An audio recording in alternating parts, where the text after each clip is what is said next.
Aujourd'hui, Retromania revisite le classique à la sauce US. Elle est née en 1964, a fait tourner les têtes de plusieurs générations. On ne la présente plus. Voici la Ford Mustang. Pour nous aider à décortiquer cet emblème américain, notre expert Matthew McLove va réviser son anglais. Et cette semaine, Mathieu, on va s'attaquer à un symbole, que dis-je? Un mythe. Une légende, un mythe de oui. l'industrie automobile. Tu l'auras reconnu, c'est la Ford Mustang. D'ailleurs, tu es habillé en circonstance avec ton Teddy Teddy. de circonstance, Mais tu sais que exactement. c'est exactement le jeune américain que visait Ford lorsqu'ils ont lancé la Mustang en 64. La jeunesse américaine qui voulait une voiture un peu différente de la voiture de papa. Les grosses Cadillac, tu vois, des années 50, tu t'en souviens? Un petit peu ostentatoire. Oui, énorme gabarit et pas assez sportive. Là, on est dans des gabarits un petit peu plus corrects, qui ressemblent même un petit peu aux gabarits des voitures européennes. Exactement. D'ailleurs, la Ford Mustang s'est très bien vendue en France grâce à Henri Chemin, qui était le patron de Ford France à l'époque, et qui l'a fait participer, qui l'a collé dans des films comme Un homme et une femme de Claude Lelouch, ou dans Le Gendarme de Saint-Tropez, on s'en souvient, et qui l'a engagé en rallye, au rallye Monte-Carlo, par exemple, avec le célèbre Johnny Hallyday en pilote. Eh ben, tu vois, Mathieu, de discuter autour de cette voiture, ça m'a presque donné envie d'en acheter une. Mais aujourd'hui, comment on fait? Soit tu en achètes une en France. Mais ça, c'est pas marrant, honnêtement. Si tu veux voyager, effectivement, tu vas aux États-Unis, là-bas, il y en a partout. Un petit conseil pour bien acheter de l'autre côté de l'Atlantique? Regarde bien la voiture avant de l'acheter, parce que là-bas, elles ont quand même un peu travaillé. Les carrosseries, tu sais, la rouille, etc. Et parfois, c'est un peu maquillé. Avec tes bons conseils, on va prendre l'avion, on va en trouver une là-bas et on va essayer de l'importer en France. Bonne chance. J'ai dit à Thomas qu'il pouvait parfaitement dénicher une Mustang très jolie, très belle, en bon état en France. Il n'a pas voulu m'écouter. Il est parti aux États-Unis. Mais attention au maquillage. Dans ce nouveau numéro, Thomas part à la conquête de l'Ouest et vous offre une plongée dans l'univers de ces Français fans d'américaines. Allez, c'est parti, let's go! En visite dans l'impressionnante collection d'un artiste peintre. On quitte les illustrations pour des voitures et des vraies. Des illustrations, c'est des peintures. Tu me le démarres, ce moteur? J'ai envie de l'entendre ronfler un petit peu. Dans un garage spécialisé qui recueille les stars de cinéma à la retraite. Et la plus connue de tes voitures, c'est très certainement celle-ci. Voilà, c'est la célèbre voiture du gendarme de Saint-Tropez. C'est bien elle. Et jusqu'en Floride à la recherche de la perle rare importée en France. Embarquez avec nous pour une virée Made in USA. 19. Ça marche pour 19. Et t'as fait une affaire avec ce mec. Merci. On ferme les portes, direction Le Havre. Ça y est. Retromania, c'est tout de suite.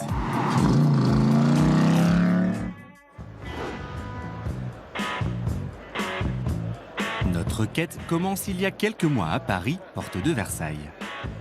Bon, pour dénicher ma pépite américaine, j'ai décidé de venir chercher quelques bons plans ici à Rétromobile. Pour rappel, c'est le plus grand salon français dédié aux véhicules de collection, mais pour être honnête, pour l'instant, niveau muscle car, je suis pas vraiment bien servi.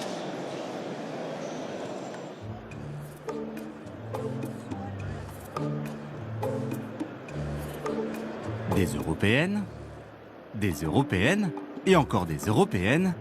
Thomas a-t-il mis les pieds au bon endroit?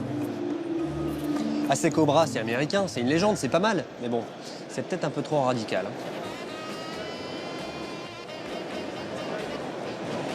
Ah tiens, le guide de la Mustang. Ça va peut-être pouvoir m'aider, ça. Cet importateur français basé aux États-Unis pourrait-il aider Thomas à dénicher la voiture de ses rêves? Je crois que j'ai trouvé la personne idéale pour trouver ma voiture aux États-Unis. Salut, comment vas-tu? Très bien, et toi? Eh ben ça va super. Ton rôle, c'est de dénicher des pépites aux États-Unis et de leur faire traverser l'Atlantique pour les retrouver ici en France, c'est ça? Exactement. Dis-moi, dans Retromania, on adore voyager, Ouais. et là, je pense qu'on peut s'amuser ensemble. Eh ben je t'invite à découvrir le soleil de Floride, venir chez nous, on va chercher ta voiture, on va la trouver et tu la mettras avec nous en conteneur. Qu'est-ce que t'en penses? Ça, c'est une super idée. Miami, Super. les palmiers, la Floride, le soleil, ça sonne bien, hein? Allez, venez avec nous. En attendant l'heure du départ pour Miami et pour s'imprégner de l'American Way of Life, Thomas pousse les portes d'un jardin secret des Yvelines.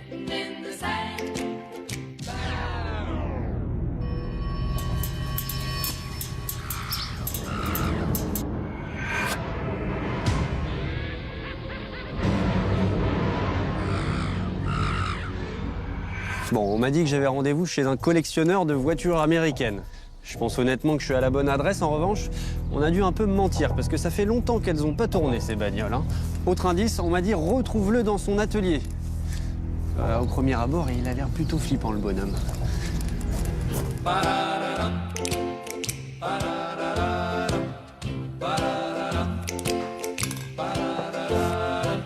Alain Bertrand manie la palette et la peinture à l'huile depuis plus de 40 ans.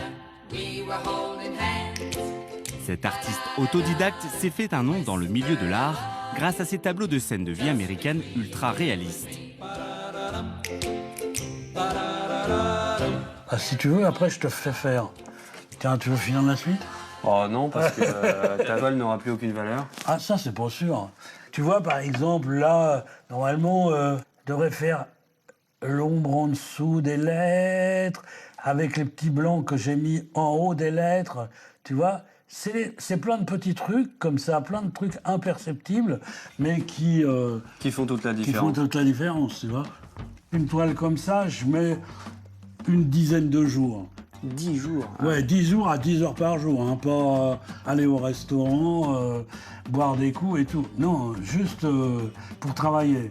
C'est quand même très réaliste. Encore que là, c'est un peu un univers un peu cartoon en même temps.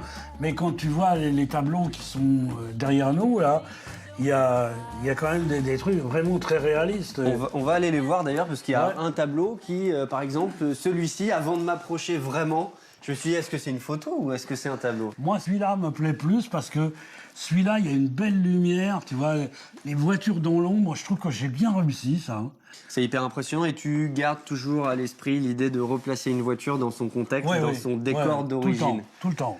Et la voiture est toujours présente dans tes peintures. En général.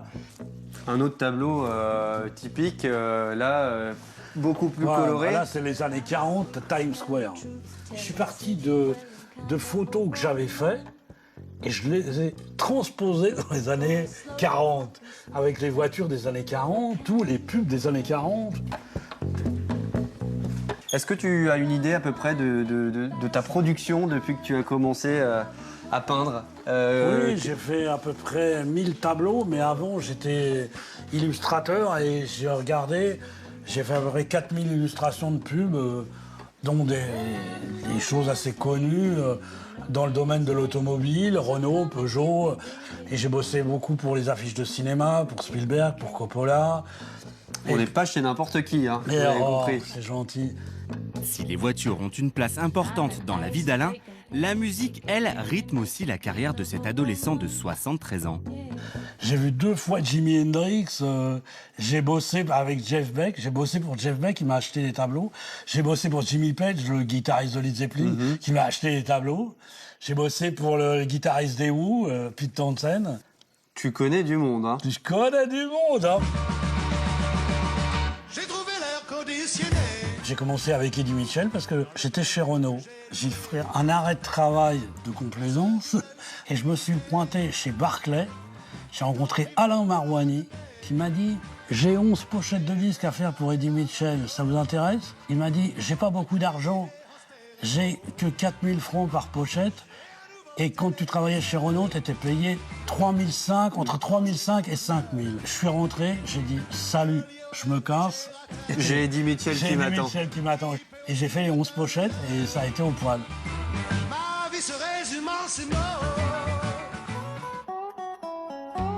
Et là, tout devient beaucoup plus concret ici. On quitte les illustrations pour des voitures et des vraies. Des illustrations, c'est des peintures. Des peintures pour des vraies voitures physiquement présentes. Mercury, Chevrolet, Oldsmobile, là on a tous les symboles de l'industrie automobile américaine, entre guillemets. Il faut dire que j'étais interne à l'école à Évreux et il y avait la base américaine à côté et j'adorais les voitures. Tu voyais les voitures passer. Il y en avait plein à Évreux, il y avait plein d'Américains à Évreux et je voyais les voitures et ça me plaisait beaucoup. Et après, j'ai continué à acheter des voitures et à les restaurer. Une histoire d'amour qui dure, du coup. Voilà. Tu peux nous parler de cette voiture parce que elle est très très rare, je crois. Nous dit comme ça, on n'en voit pas beaucoup. En Mercury 49, c'est la seule qu'il y a en France. Et je dirais même, avec les renseignements que j'ai, c'est la seule qui est hors des États-Unis. sur le siège avant le chauffeur. Est-ce que tes voitures, elles te servent aussi d'inspiration pour, Oui. pour tes dessins? Est-ce Oui. que celle-ci, on peut la retrouver dans un dessin? Oui, Celle-ci, on peut la retrouver celle-là, elle est dans un autre? dans un tableau qui est dans mon atelier, là, oui. Elles roulent toutes, tes voitures? Oui. Toutes? Oui, sauf celles qui sont dehors. Ah oui, j'ai vu que là, il y avait un petit peu de boulot de restauration. Ouais, mais- Il faut plus qu'une vie, à mon avis, Ouais. pour restaurer toutes Mais ces voitures. il- J'ai vu qu'il y avait une autre voiture qui était proche de la sortie. C'est peut-être celle-ci qu'on va pouvoir prendre pour aller en balade. D'ailleurs, Ouais. c'est une magnifique Chevrolet 57. Oui, c'est ça. Celle-là, c'est la seule qui n'est pas vraiment d'origine. Le moteur a été changé, la boîte de vitesse a été changée. Mais par contre, tout le dessus, la voiture est dans le jus. C'est étonnant. On peut ouvrir le capot juste pour Oui. voir un petit peu ce qu'elle a dans le ventre. Moi, j'aime bien les voitures américaines. Ça... Waouh. Là, c'est un 350 cubic inch. Ah ouais, c'est le vrai monstre américain, là. Tu me le démarres, ce moteur? C'est un sacré bordel à chaque fois de démarrer une américaine, hein. C'est parti. Oh, le confort. Déjà, la sortie de garage, c'est périlleux, hein. Alain et sa Bel Air de 57, c'est plus de 30 ans d'amour. Alors pour la conduire, notre génie du pinceau est aussi concentré que pour signer une toile. Quel plaisir de rouler dans une américaine quand même, hein. C'est d'une souplesse, c'est Ah ouais, c'est d'une sympa, onctuosité. C'est sympa. Qu'est-ce que tu as comme sensation dans une américaine que toi tu ne retrouves pas dans une autre voiture européenne Ah bah. ou plus standard entre guillemets? Rien que le bruit, tu vois, le bruit, l'odeur, tout. Hein. Ton premier voyage aux États-Unis, c'était quand? 76. 76. Ouais, j'ai dit 42 fois aux États-Unis. Le premier coup, j'y suis allé. Je suis arrivé à Bismarck, capitale du Dakota du Nord. Oh, Ouais. c'était là. Et C'était on est le trou du monde. Ouais, le trou du jus. Et là, on est arrivé. Les gens étaient tout contents de nous montrer leur voiture. Ils avaient une Simca 1000 et une R16, je te jure. Génial. Et je te jure, nous on dit, ouais, super, on va conduire des bagnoles américaines. Eh Là, ben non, ils nous ils prennent- avaient les ils nous françaises. prennent la R16, tu vois. La bonhomie d'Alain Bertrand et son amour des États-Unis ont donné à Thomas l'envie d'en savoir encore plus pour bien préparer son voyage.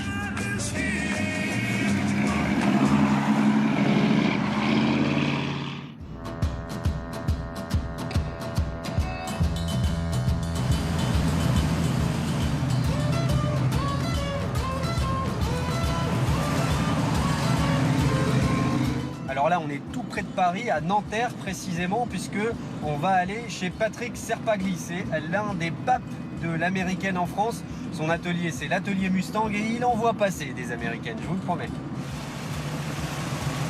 Et si vous voulez vivre un petit morceau d'Amérique, ça se passe juste dans ce garage. Je pense qu'il nous réserve quelques surprises. Allez, on pose cette belle Mustang et on finit à pied. Venez avec moi.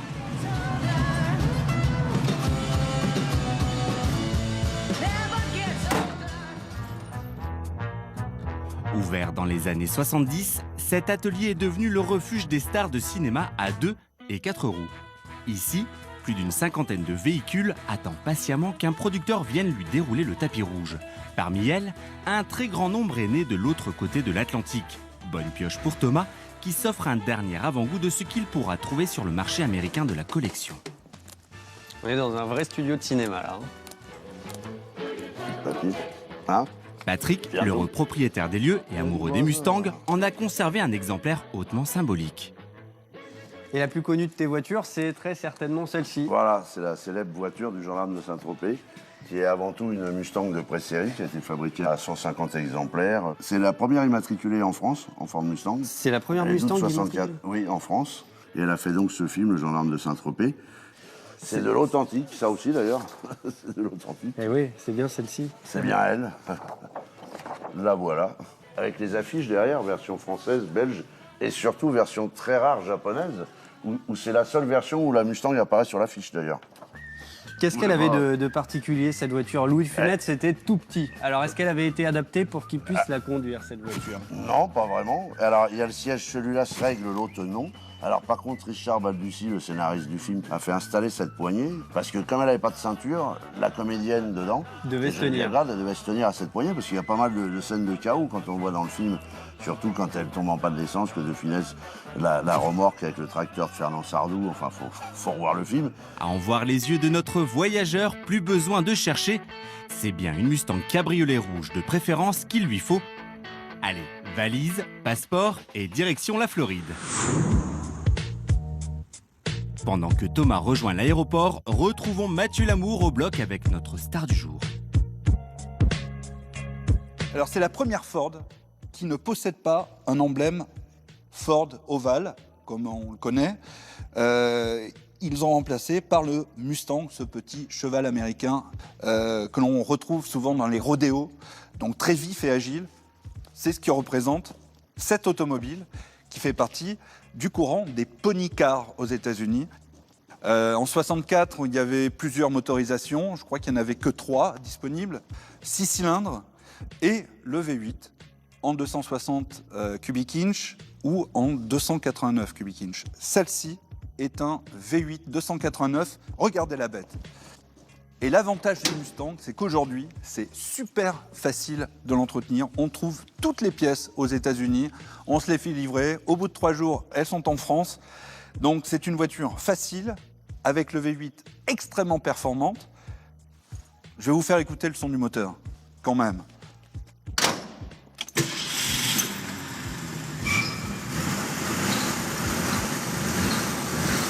C'est extraordinaire. Et la particularité de cette Mustang, celle-ci, c'est que c'est une première main et elle n'a que 71 303 km d'origine. Son compteur est en kilomètres. C'est rarissime de trouver ce genre d'auto en France. Alors le marché des Ford Mustang, il est assez large en définitive. Selon si le modèle est un coupé comme celui-ci, un fastback ou un cabriolet, selon sa motorisation, il y en a eu une longue liste, selon si elle est en boîte automatique comme celle-ci ou en boîte manuelle. Évidemment, on voit un peu tous les prix, mais je dirais qu'une Ford Mustang, ça peut aller de 10 000 € à peu près, pour monter vraiment très très loin pour un modèle de compétition.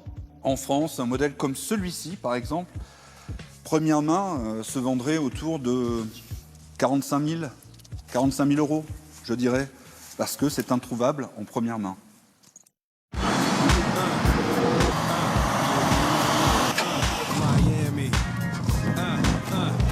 Après 9 heures d'avion depuis Paris, nous voici arrivés ici, en Floride, à Miami, sous un soleil de plomb et une chaleur tropicale. On va retrouver Jérémy, vous savez, on l'a vu à Rétromobile. Et je pense qu'il a une petite surprise pour moi. Une certaine Cobra devrait pointer le bout de son nez dans pas trop longtemps. Bon, Jérémy, merci d'être venu me chercher. En tout cas, c'est vachement sympa. Je commence à découvrir la Floride. T'as vu? Et quoi de mieux qu'une Cobra quand même pour aller visiter des garages? Écoute, je la sors pas souvent, mais je la prends uniquement pour les belles occasions. Moi, c'est mon roadster favori vintage. Et tu vois, on est en train de cruiser ici tranquillement dans les routes de Miami. Et c'est un peu le but de la voiture, quoi.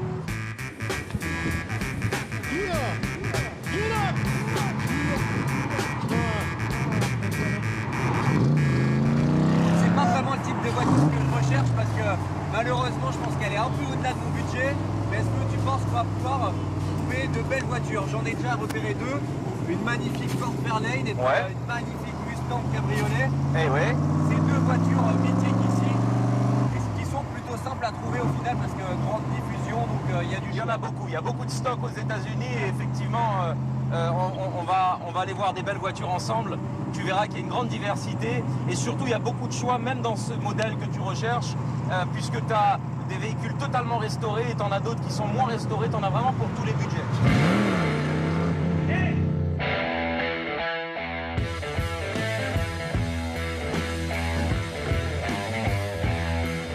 Ah ouais. Alors ? Mais c'est un vrai coffre au trésor ton truc. On n'est pas n'importe où, hein.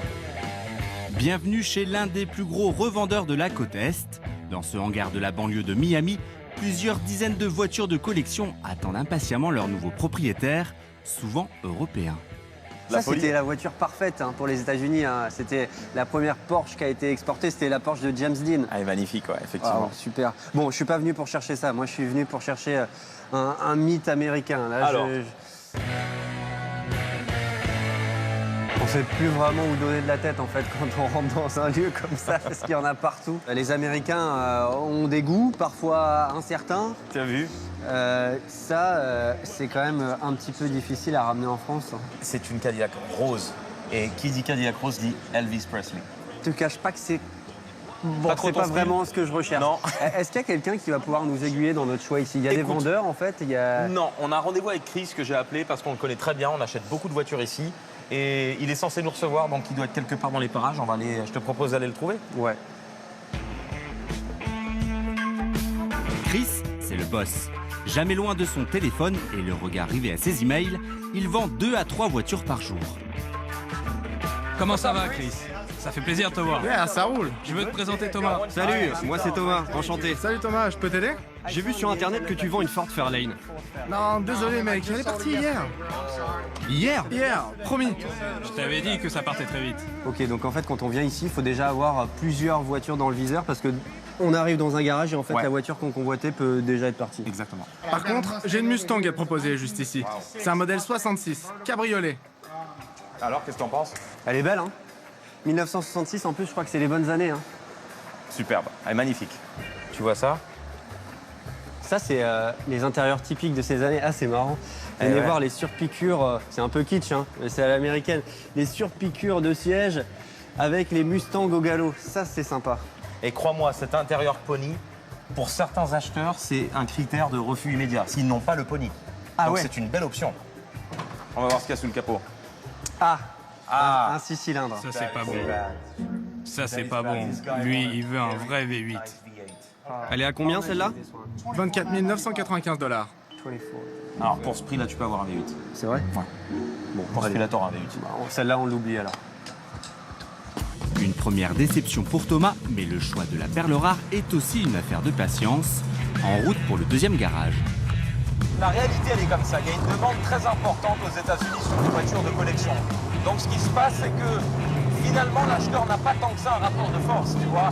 Donc la vraie attitude à adopter, c'est d'être honnête et de lui dire, écoute, voilà, moi j'ai un budget qui est XY, et si ça peut marcher pour lui, tant mieux pour toi. Mais sinon, il va te le dire straightforward. Ok, il va te dire, va voir ailleurs. Carrément.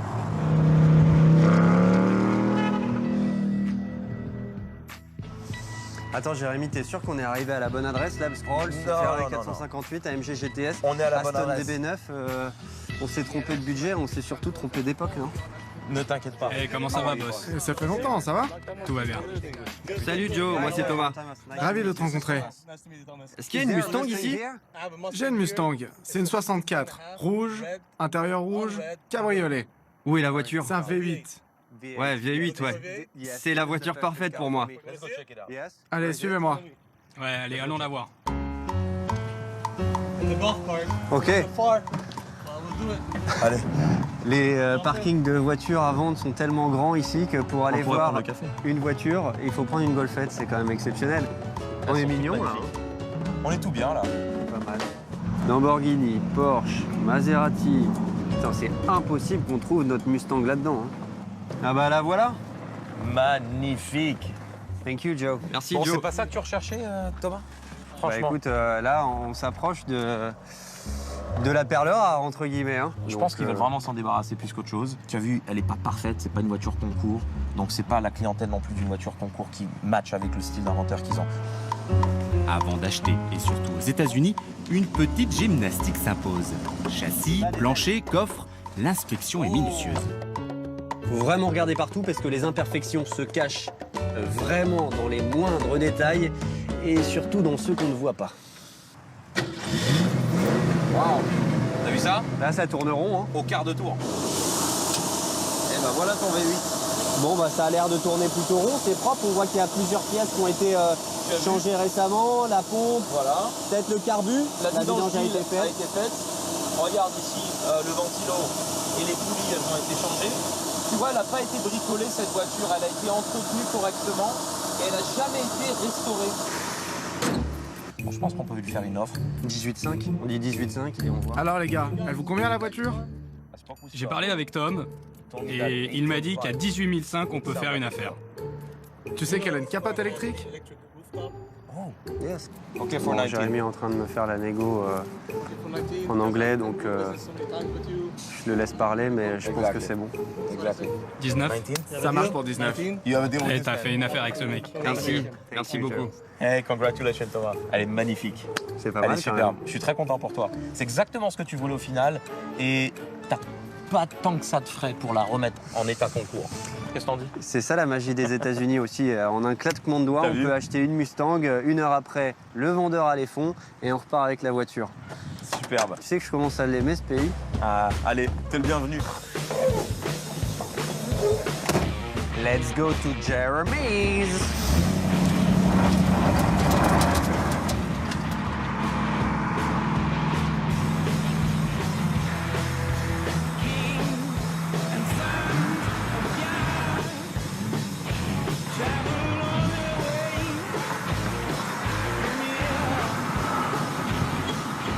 Ici, vous avez vu, le deal à l'américaine, c'est vraiment un deal spécial, complètement différent des transactions françaises ou européennes. En Europe, on parle assez peu d'argent ou vraiment à la fin de la transaction, on négocie un tout petit peu. Ici, non, c'est on parle dessous tout de suite avant même de regarder la voiture. C'est une autre approche, c'est une autre philosophie, quoi. Alors là, on arrive chez Jérémy et je pense que le retour en France se précise pour cette magnifique Mustang cabriolet.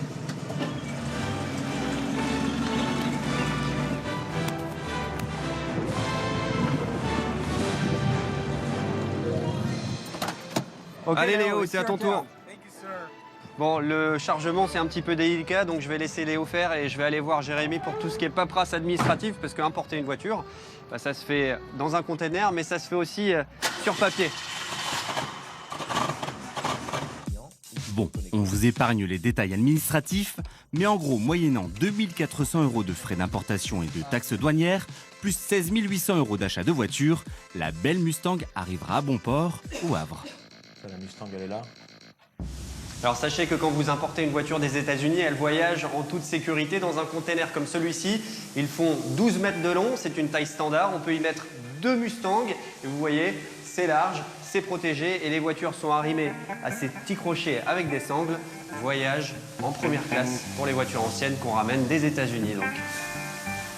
Bon Jérémy, en fait le nerf de la guerre de ton boulot, il est surtout là aussi. C'est le quai de chargement, c'est toutes les voitures qui vont partir sur le vieux continent. Exactement. Les voitures arrivent ici, on les réceptionne, on les inspecte, on les surveille, on vérifie, on en fait des belles photos, on envoie au client et ensuite on le met en conteneur le plus vite possible. Une voiture arrive chez nous, 24-48 heures après, il faut qu'elle soit expédiée. On ne veut pas stocker de voiture. Nous, les clients sont pressés, ils les veulent rapidement. Bon, en gros, les envois, c'est réglé comme du papier à musique. Combien de temps ça prend? C'est simple, 17 jours en mer et c'est au Havre. Écoute, on va aller voir le chargement de notre Mustang parce que On va voir où il en c'est est. un peu le moment idéal. Exactement.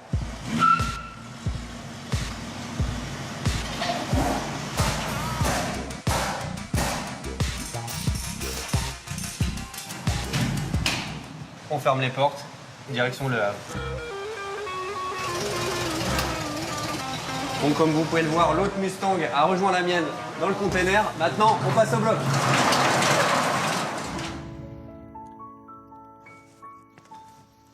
Alors Thomas, tu l'as trouvé en définitive, cette belle Mustang aux États-Unis? Eh ben, tu vois que c'était pas une mission impossible.